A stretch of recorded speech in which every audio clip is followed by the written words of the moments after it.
Hello everyone, લસણિયા બટેકા તો તમે બહુ વાર ખાધા હશે, પણ આજે આપણે ઘરમાં રહેલા રેગ્યુલર મસાલામાંથી લસણિયા બટેકા તૈયાર કરીશું. ટેસ્ટમાં લારી પર મળે તેવા એકદમ તીખા અને ચટપટા તૈયાર થાય છે અને ખૂબ જ ઓછા સમયમાં તૈયાર થઈ જાય છે. ચાલો રેસીપી ચાલુ કરીએ. અહીંયા મેં 13થી 14 નંગ જેટલી બટેકીને પ્રેશર કુકરમાં બાફી લીધી છે અને ઠંડી થઈ જાય પછી છાલ પણ અલગ કરી લીધી છે. હવે મસાલા પેસ્ટ તૈયાર કરી લઈશું. મિક્સિંગ બાઉલમાં 2 ચમચી તેલ ઉમેરશું.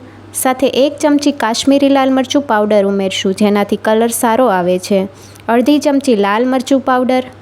તો અહીંયા આપણે બંને મરચાંનો ઉપયોગ કર્યો છે. કાશ્મીરી લાલ મરચાં પાવડરથી કલર સારો આવે છે અને લાલ મરચું પાવડર પણ ઉમેર્યું છે એટલે તીખાશનું પ્રમાણ પણ બેલેન્સ રહે છે. હવે સ્વાદ પ્રમાણે મીઠું ઉમેરીને મસાલાને તેલ સાથે મિક્સ કરી લઈશું. તો મસાલા તેલ સાથે સારી રીતે મિક્સ થઈ ગયા છે. હવે આપણે બાફેલી બટેકી ઉમેરી દઈશું.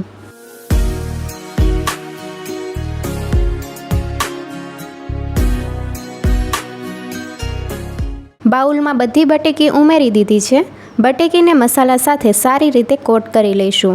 બટેકીને મસાલા સાથે કોટ કરવાથી મસાલાનો ફ્લેવર બટેકીમાં આવી જાય છે અને તમે જોઈ શકો છો બટેકીમાં મસાલાનું સારું એવું કોટિંગ પણ આવી ગયું છે. આ રીતે બાઉલમાં સારી રીતે મિક્સ કરી લઈશું.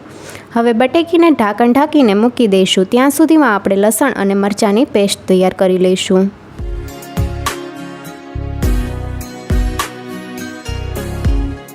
લસણની પેસ્ટ બનાવવા માટે 10થી 11 નંગ જેટલી લસણની કળી મિક્સર જારમાં ઉમેરશું. લસણનું પ્રમાણ તમે ઓછું વધારે કરી શકો છો. સાથે સૂકા લાલ મરચાં 6થી 7 નંગ જેટલા છે અને પાણીમાં પલાળી લીધા છે, જેથી એકદમ સોફ્ટ તૈયાર થઈ ગયા છે. હવે સૂકા લાલ મરચાંને પણ આપણે મિક્સર જારમાં ઉમેરી દઈશું. તમારે સૂકા મરચાં ન ઉમેરવા હોય તો તમે તેની જગ્યાએ લાલ મરચું પાવડર પણ ઉમેરી શકો છો. અહીંયા મેં મોળા મરચાંનો ઉપયોગ કર્યો છે. તીખાશ તમે તમારા ટેસ્ટ મુજબ ઉમેરી શકો છો અને મરચાં પલાળ્યા હતા એ પાણીનો ભાગ આપણે નથી લેવાનો. પાણીમાં તીખાશનું પ્રમાણ હોય છે. હવે આપણે મિક્સર જારમાં સ્વાદ પ્રમાણે મીઠું ઉમેરશું અને સાથે આપણે 1/4 કપ જેટલું પાણી ઉમેરશું. સારી રીતે ગ્રાઇન્ડ કરી લઈશું. અહીંયા તમારે મરચાં અને લસણનું માપ તમારે બટેકી જે રીતે લેતા હોય એ રીતે લેવાનું છે અને સારી રીતે ગ્રાઇન્ડ કરી લઈશું. તો મરચાં અને લસણની પેસ્ટ તૈયાર થઈ ગઈ છે. તમે જોઈ શકો છો એકદમ સ્મૂથ પેસ્ટ તૈયાર થઈ છે. હવે વઘાર કરી લઈશું. લસણનો કાચો સ્વાદ વહી જાય તે માટે આપણે લસણની પેસ્ટને સાતળી લઈશું. કડાઈમાં 3 ચમચી જેટલું તેલ ઉમેરશું. સાથે ચપટી હિંગ ઉમેરશું અને હવે આપણે તૈયાર કરેલી લસણ અને મરચાંની પેસ્ટ ઉમેરશું. લસણની પેસ્ટમાંથી કાચો સ્વાદ વહી જાય ત્યાં સુધી સાતળવાની છે. મીડિયમ ટુ લો ગેસની ફ્લેમ ઉપર 2થી 3 મિનિટ માટે સાતળી લઈશું. લસણની પેસ્ટ જલ્દી સતળાઈ જાય તે માટે ઢાંકણ ઢાંકીને 2થી 3 મિનિટ માટે થવા દઈશું.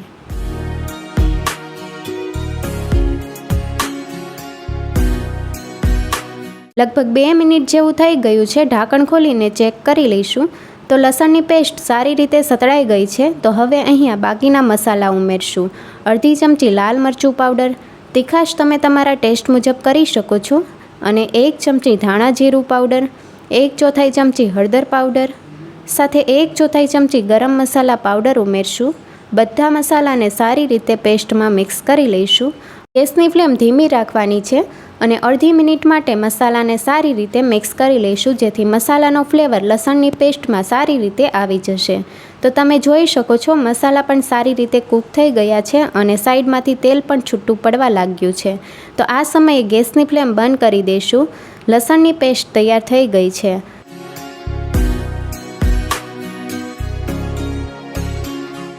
મસાલાથી કોટ કરેલી બટેકીમાં લસણની પેસ્ટ ઉમેરશું.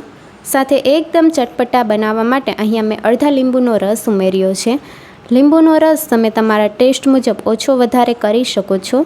સાથે થોડા કોથમીરના પાન ઉમેરીને બધી વસ્તુને સારી રીતે મિક્સ કરી લઈશું.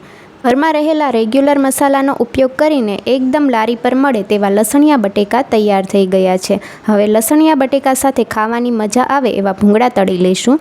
લસણિયા બટેકાને ઢાંકીને મૂકી દઈશું, જેથી મસાલાનો ફ્લેવર બટેકામાં સારી રીતે આવી જશે. અને ભૂંગળા તળવા માટે અહીંયા મેં તેલ ગરમ કરી લીધું છે. આ રીતના ભૂંગળા લીધા છે. તમે કોઈ પણ જાતના ભૂંગળા લઈ શકો છો અને હવે ગરમ તેલમાં ભૂંગળાને સારી રીતે ફ્રાય કરી લઈશું. ભૂંગળાને ફ્રાય કરતાં બહુ વધારે સમય નથી લાગતો. તમે જોઈ શકો છો ભૂંગળા પણ ફ્રાય થઈ ગયા છે. હવે ઝારાની મદદથી કાઢી લઈશું. તો આ રીતે બાકીના બધા ભૂંગળા તળી લઈશું અને હવે આપણે ગરમા ગરમ ભૂંગળા બટેકાને સર્વિંગ પ્લેટમાં સર્વ કરીશું. લસણિયા બટેકાને સર્વિંગ પ્લેટમાં સર્વ કરીશું. તમે જોઈ શકો છો મસાલાથી સારી રીતે બટેકી કોટ થઈ છે. હવે અડધી ચમચી જેટલો લીંબુનો રસ ઉમેરશું. સાથે ઝીણી કાપેલી ડુંગળી અને કોથમીરના પાન ઉમેરશું. તમે ખારી સિંગ પણ ઉમેરી શકો છો. લસણિયા બટેકાને ભૂંગળા સાથે સર્વ કરીશું. તો એકદમ ટેસ્ટી ભૂંગળા બટેકા તૈયાર છે. નવી રેસીપી જોવા માટે ચેનલને લાઇક, શેર અને સબસ્ક્રાઈબ કરો. Thank you for watching.